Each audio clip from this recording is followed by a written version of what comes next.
महाराष्ट्राचा।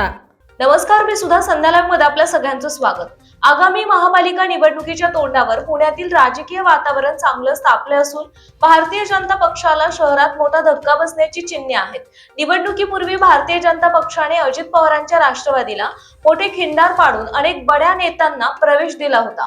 त्यानंतर उमेदवारी अर्ज दाखल करण्याच्या शेवटच्या दिवसापर्यंत अजित पवारांनी भाजपमधील नाराजांची मोठ बांधत अनेक नेत्यांना प्रवेश दिला। आता निवडणूक प्रचार रंगत असताना अजित पवार भाजपला आणखी एक मोठा धक्का देण्याच्या तयारीत आहेत। भाजपचे ज्येष्ठ नेते आणि माजी शहर उपाध्यक्ष वसंत उर्फ बाळासाहेब अमराळे हे पक्षाला रामराम ठोकून राष्ट्रवादी काँग्रेसमध्ये प्रवेश करणार असल्याची चर्चा सुरू झाली आहे। 25 वर्षांपासून पक्षाशी एकनिष्ठ राहिलेल्या अमराळे यांच्या या संभाव्य निर्णयामुळे भाजपच्या गोटात खळबळ उडाली आहे। शिवाजीनगर मॉडेल कॉलनी प्रभाग 12 मध्ये बाळासाहेब अमराळे यांचा मोठा जनसंपर्क आहे।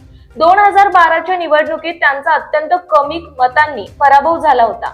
मात्र तेव्हापासून त्यांना सातत्याने उमेदवारीपासून दूर ठेवण्यात आल्याची भावना त्यांच्या समर्थकांमध्ये आहे। यंदाच्या निवडणुकीतही या प्रभागात पुरुष उमेदवाराऐवजी महिला आरक्षण टाकून अमराळे यांची संधी डावलण्यात आल्याचा आरोप केला जात आहे। हा प्रकार भाजपमधीलच एका प्रबळ नेत्याने जाणीवपूर्वक केल्याचा आरोप अमराळे समर्थकांनी केला असून सातत्याने होणाऱ्या या अन्यायामुळेच आता त्यांनी टोकाचे पाऊल उचलण्याचे ठरवलंय। अमराळे यांनी गेल्या 2.5 दशकांमध्ये पुणे शहरात कार्यकर्त्यांचे मोठे जाळे निर्माण केले आहे।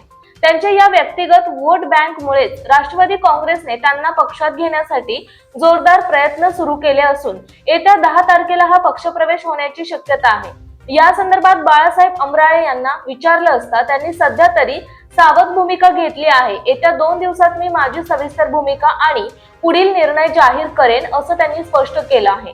जर अमराळे यांनी राष्ट्रवादीत प्रवेश केला तर मतदानाच्या तोंडावर प्रभाग 12 मधील भाजपची गणिते पूर्णपणे बिघडू शकतात।